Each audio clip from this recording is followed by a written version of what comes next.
নমস্কার, আমি সুশোভন। আর আপনারা দেখছেন আপনাদের প্রিয় চ্যানেল অদ্ভুত অথচ বাস্তব। ভারতের পূর্ব সীমান্তে এই মুহূর্তে এক নিঃশব্দ চাল চালা হয়েছে। আন্তর্জাতিক মহলে এমন এক চুক্তি সই হয়ে গেছে যা সরাসরি ভারতের ন্যাশনাল সিকিউরিটি বা জাতীয় নিরাপত্তাকে এক নজিরবিহীন চ্যালেঞ্জের মুখে দাঁড় করিয়ে দিয়েছে। কোনো যুদ্ধাস্ত্র নয়, কোনো সামরিক সেনা নয়, বরং মহাকাশ থেকে আসা অদৃশ্য সিগন্যাল এবার ভারতকে পূর্ব দিক থেকে ঘিরে ফেলার ব্লুপ্রিন্ট তৈরি করছে। ভারতের দুই বিশ্বস্ত প্রতিবেশী দেশ নেপাল এবং ভুটান, যারা আজীবন ইন্টারনেটের জন্য সম্পূর্ণভাবে ভারতের উপর নির্ভরশীল ছিল, তাদের ঘরে এবার পৌঁছতে চলেছে এক সম্পূর্ণ নিয়ন্ত্রণহীন এবং আনফিল্টার্ড ইন্টারনেট পরিষেবা। আর এই গোটা বিষয়টার মাস্টারমাইন্ড হিসেবে কাজ করছে মার্কিন ধনকুবের ইলন মাস্কের কোম্পানি স্পেসএক্স এবং আমাদের প্রতিবেশী রাষ্ট্র বাংলাদেশ। হ্যাঁ, একদম ঠিক শুনেছেন। এই মুহূর্তের সবচেয়ে বড় ব্রেকিং নিউজ এটাই যে বাংলাদেশ সরকার অফিসিয়ালি ইলন মাস্কের স্যাটেলাইট ইন্টারনেট জায়ান্ট স্টারলিংকে তাদের দেশের কাজ করার সবুজ সংকেত দিয়ে দিয়েছে। তবে এই অনুমোদন শুধু বাংলাদেশের অভ্যন্তরীণ ব্যবহারের জন্য নয়। বাংলাদেশ নিজের ভূখণ্ড এবং পরিকাঠামো ব্যবহার করে নেপাল এবং ভুটানের মতো ল্যান্ডলকড দেশগুলোকে সরাসরি ইন্টারনেট এক্সপোর্ট বা রপ্তানি করার আইনি অধিকার স্পেসএক্স কোম্পানিকে দিয়ে দিয়েছে।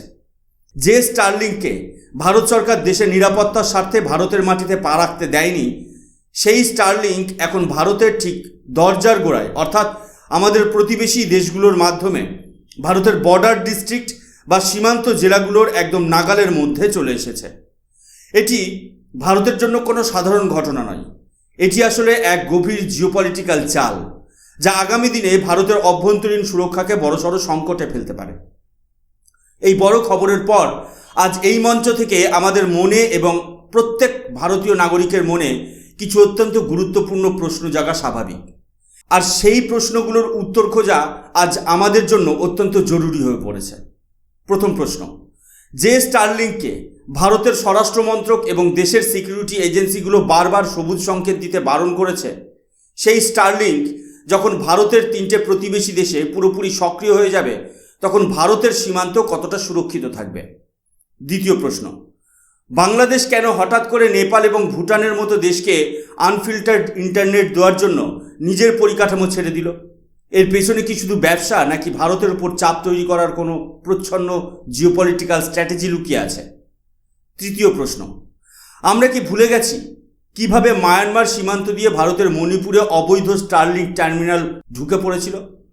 এবার যদি বাংলাদেশ এবং নেপাল সীমান্ত দিয়ে এই ধরনের ডিভাইস ভারতের উগ্রপন্থী বা ইনসার্জেন্ট গ্রুপগুলোর হাতে পৌঁছায়, তবে দেশের অভ্যন্তরীণ অশান্তি দমানো কি আরও কঠিন হয়ে উঠবে না?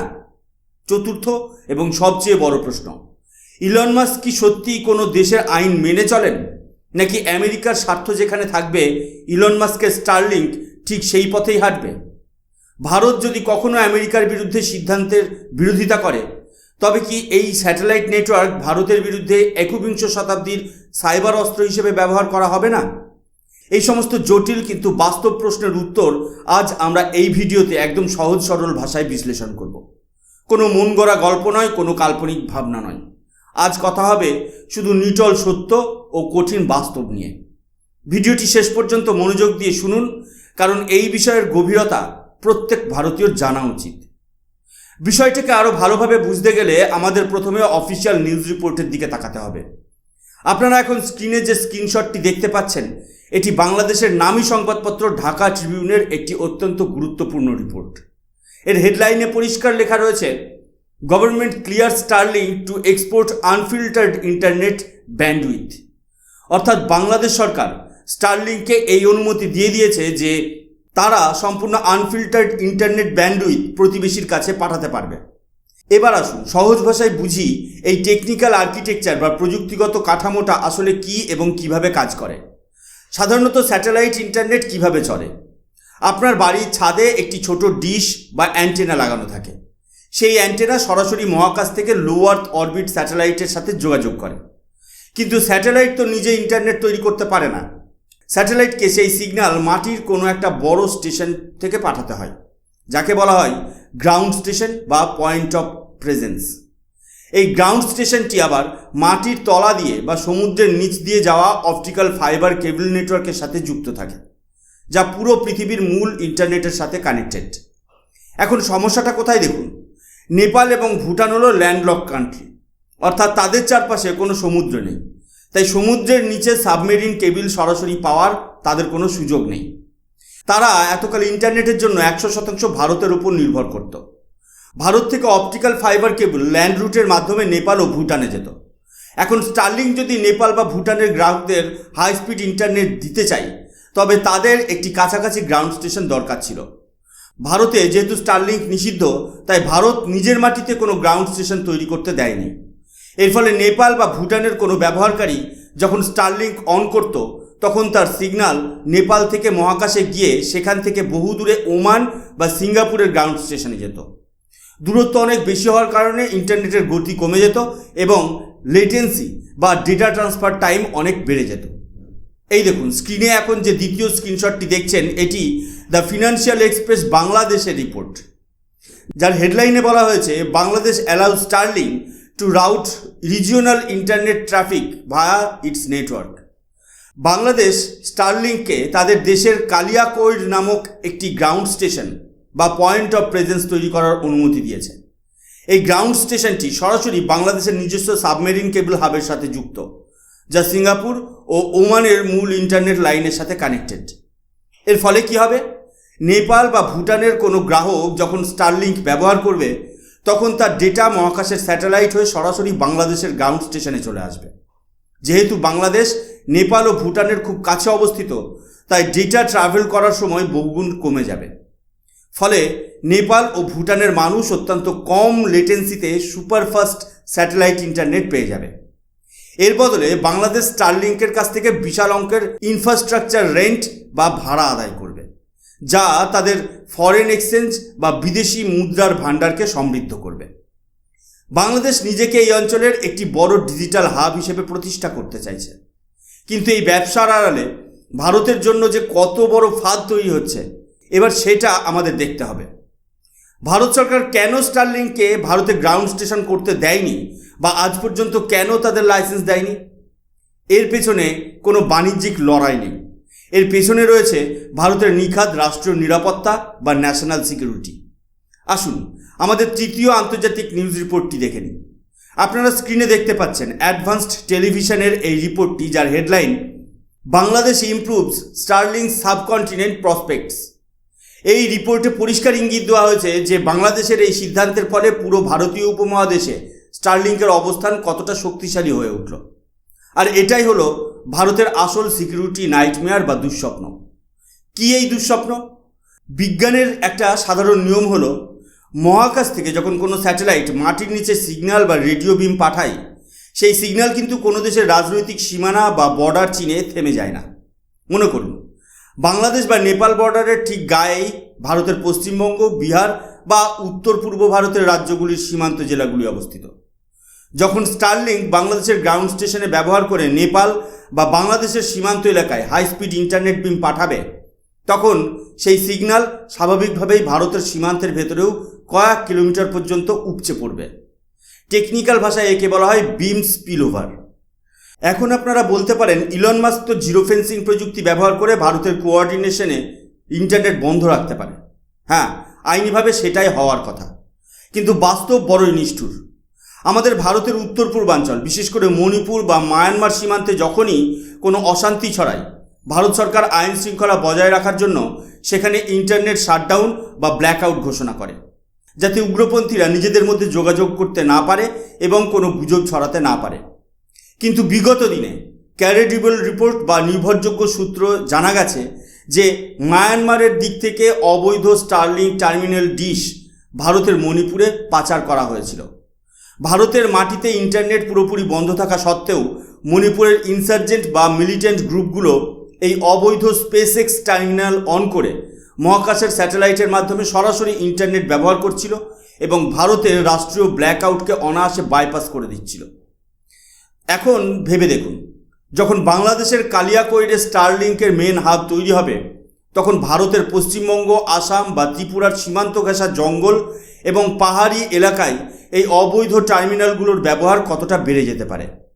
কোনো উগ্রপন্থী সংগঠন যদি বাংলাদেশ বা নেপাল থেকে একটা স্টারলিংক ডিশ কিনে ভারতের ভেতরে নিয়ে চলে আসে, তবে তারা ভারতীয় মোবাইল নেটওয়ার্ক ছাড়াই সরাসরি আমেরিকার স্যাটেলাইটের সাথে যুক্ত হয়ে যাবে। ভারতের গোয়েন্দা সংস্থাগুলো বা সিকিউরিটি ফোর্স সেই ইন্টারনেটে ট্রাফিক ট্র্যাক করতে পারবে না, কারণ তার পুরো নিয়ন্ত্রণ থাকবে আমেরিকার স্পেসএক্স কোম্পানির হাতে। ভারতের পূর্ব সীমান্ত এমনিতেই অত্যন্ত সংবেদনশীল। সেখানে এই ধরনের অনিয়ন্ত্রিত এবং আনফিল্টার্ড ইন্টারনেট নেটওয়ার্ক দেশের সার্বভৌমত্বের জন্য এক বিরাট টাইম বোম ছাড়া আর কিছুই নয়। এবার আমাদের বুঝতে হবে, আমরা যার উপর ভরসা করার কথা বলছি সেই স্পেসএক্স বা ইলন মাস্ক জিনিসটা ঠিক কী? তারা কি সত্যিই কোনো দেশের জাতীয় আইনকে সম্মান করে? এর উত্তর পেতে আমাদের শেষ নিউজ রিপোর্টটি দেখতে হবে। এই চতুর্থ স্ক্রিনশটটি দেখুন, যা ভিউজ বাংলাদেশ থেকে নেওয়া হয়েছে। হেডলাইনে বলা হয়েছে, Bangladesh approve Starlink's unfiltered bandwidth export to neighbouring countries. এই আনফিল্টার্ড শব্দটার উপরেই ভারতের সবচেয়ে বড় আপত্তি। আনফিল্টার্ড মানে হলো এই ইন্টারনেটের ওপর স্থানীয় কোনো দেশের সরকারের কোনো ফিল্টার বা সেন্সরশিপ থাকবে না। অর্থাৎ এই নেটওয়ার্কে কী ডেটা আদান প্রদান হচ্ছে তা ভারত বা বাংলাদেশ সরকার দেখতে পাবে না। ইলন মাস্কের স্টারলিংক কোম্পানির একটা খুব চেনা ইতিহাস আছে। তারা নিজেদের কোনো গ্লোবাল আইনের ঊর্ধ্বে মনে করে। তারা শুধুমাত্র মার্কিন কোম্পানির নির্দেশ এবং মার্কিন পররাষ্ট্রনীতি মেনে চলে। এর সবচেয়ে বড় উদাহরণ হলো ইরান। ইরান সরকার দেশের সুরক্ষার স্বার্থে স্টারলিংককে তাদের দেশে কাজ করার কোনো লাইসেন্স বা পারমিশন দেয়নি। কিন্তু যখন ইরানে সরকার বিরোধী আন্দোলন শুরু হয়, তখন মার্কিন সরকারের ইশারায় ইলন মাস্ক ইরানের অফিসিয়াল আইনকে বুড়ো আঙুল দেখিয়ে ইরানের আকাশে তাদের স্যাটেলাইট বিম সক্রিয় করে দিলেন। হুলিয়া জারি করে ইরানের অ্যাক্টিভিস্টদের হাতে অবৈধভাবে স্টারলিংক টার্মিনাল পৌঁছে দেওয়া হলো এবং ইরান সরকারের অজান্তেই সেখানে ইন্টারনেট চালানো হলো। একই ঘটনা আমরা রাশিয়া ইউক্রেন যুদ্ধেও দেখেছি। রাশিয়ার সম্মতি ছাড়াই ইউক্রেন সীমান্তে স্টারলিংক ড্রোন গাইডেড অপারেশনের জন্য ব্যবহার করা হচ্ছে। এমনকি সুদান এবং মায়ানমারের মতো দেশে, যেখানে কোনো বৈধ লাইসেন্স নেই, সেখানেও নন স্টেট অ্যাক্টর বা বিদ্রোহী গোষ্ঠীগুলো রমরমিয়ে স্টারলিংক ব্যবহার করে হিংসা ছড়াচ্ছে। এখান থেকে কি প্রমাণিত হয়? প্রমাণিত হয় এটাই যে স্পেসএক্স বা স্টারলিংক কোনো দেশের জাতীয় সার্বভৌমত্ব বা ন্যাশনাল সভারেনিটিকে পরোয়া করে না। আজ ভারতের সাথে আমেরিকার সম্পর্ক ভালো আছে বলে ইলন মাস্ক হয়তো ভারতের কথা শুনছেন, কিন্তু কাল যদি কোনো আন্তর্জাতিক ইস্যুতে ভারতের সাথে আমেরিকার মতবিরোধ তৈরি হয় আর আমেরিকা যদি ভারতের ভেতরে কোনো অস্থিরতা তৈরি করতে চায়, তবে এই স্টারলিংক নেটওয়ার্ক হবে তাদের সবচেয়ে বড় হাতিয়ার। আমেরিকার ব্যাকডোর পলিসির কারণে ভারতের সীমান্তে বসে থাকা যে কোনো দেশবিরোধী শক্তি ভারতের সুরক্ষাকে ভেদ করতে পারবে। আর এই কারণেই ভারত সরকার অত্যন্ত দূরদর্শিতার পরিচয় দিয়ে আজ পর্যন্ত স্টারলিংককে ভারতে কোনো গ্রাউন্ড স্টেশন বা ব্যবসার লাইসেন্স দেয়নি। ভারতের এই অনড় অবস্থান কোনো ভুল ছিল না, বরং তা ছিল দেশের সুরক্ষা কবচ। তাহলে এখন ভারতের সামনে উপায় কি? বাংলাদেশ, নেপাল, ভুটান এবং শ্রীলঙ্কা, ভারতের চারপাশের প্রায় সমস্ত প্রতিবেশী দেশেই এখন স্টারলিংক নিজের জাল বিছিয়ে ফেলেছে। ভারতকে এক প্রকার পূর্ব এবং দক্ষিণ দিক থেকে ডিজিটাল ঘেরাও করার চেষ্টা করা হচ্ছে। এই পরিস্থিতিতে ভারত হাত গুটিয়ে বসে থাকতে পারে না, আর ভারত তা থাকেওনি। আজকের যুগে যুদ্ধ শুধু সীমান্তে বন্দুক উঁচিয়ে হয় না। আজকের যুদ্ধ হয় সাইবার সিকিউরিটি এবং ইলেকট্রনিক ওয়ারফেয়ারের মাধ্যমে। ভারতের প্রধানমন্ত্রী সম্প্রতি G20 মঞ্চে দাঁড়িয়ে বিশ্ব নেতাদের উদ্দেশ্যে একটি অত্যন্ত গুরুত্বপূর্ণ কথা বলেছেন। আজকের যুগ হলো ট্রাস্ট বাট ভেরিফাই, অর্থাৎ বিশ্বাস করো কিন্তু যাচাই করে নাও। ভারত মার্কিন প্রযুক্তি এবং কোনো বিদেশি প্রাইভেট কোম্পানির উপর চোখ বন্ধ করে ভরসা করতে পারে না। বাংলাদেশ হয়তো এই মুহূর্তে নিজের বাণিজ্যিক স্বার্থে স্টারলিংককে জায়গা দিয়ে এক ঐতিহাসিক জুয়া খেলে ফেলেছে। নেপাল এবং ভুটান হয়তো সাময়িকভাবে সস্তা ইন্টারনেট পেয়ে খুশি হতে পারে, কিন্তু মনে রাখতে হবে, ঘরের পাশে আগুন লাগলে তার আঁচ নিজের গায়েও লাগে। ইলন মাস্কের এই আনফিল্টার্ড ইন্টারনেট যদি এই অঞ্চলের শান্তি বিঘ্নিত করে, তবে তার মাসুল শুধু ভারত নয়, বাংলাদেশকেও দিতে হবে। ভারত নিজের সার্বভৌমত্ব রক্ষায় সবসময় অনড় এবং যে কোনো ধরনের বহিরাগত সাইবার ও স্যাটেলাইট থ্রেট মোকাবিলা করতে ভারত সরকার পুরোপুরি সক্ষম। আপনাদের কি মনে হয়, বাংলাদেশের এই স্টারলিংককে অনুমোদন দেওয়ার সিদ্ধান্ত কি সত্যিই ভারতের নিরাপত্তার জন্য বিপদ, নাকি ভারত তার নিজস্ব প্রযুক্তির মাধ্যমে এই চ্যালেঞ্জগুলোকে ধূলিসাৎ করে দেবে? আপনাদের মূল্যবান মতামত অবশ্যই নিচে কমেন্ট বক্সে লিখে জানান। দেশের নিরাপত্তা এবং এই ধরনের অত্যন্ত গুরুত্বপূর্ণ জিওপলিটিক্যাল অ্যানালিসিস সবার আগে সহজ ভাষায় দেখতে হলে আমাদের চ্যানেল অদ্ভুত অথচ বাস্তবকে এখনই সাবস্ক্রাইব করুন এবং ভিডিওটি প্রচুর পরিমাণে শেয়ার করুন। আমি সুশোভন, আজকে এখানেই বিদায় নিচ্ছি। দেখা হবে পরের এপিসোডে। ততক্ষণ পর্যন্ত ভালো থাকবেন, সুস্থ থাকবেন। জয় হিন্দ, বন্দে মাতরম, ভারত মাতা কি জয়।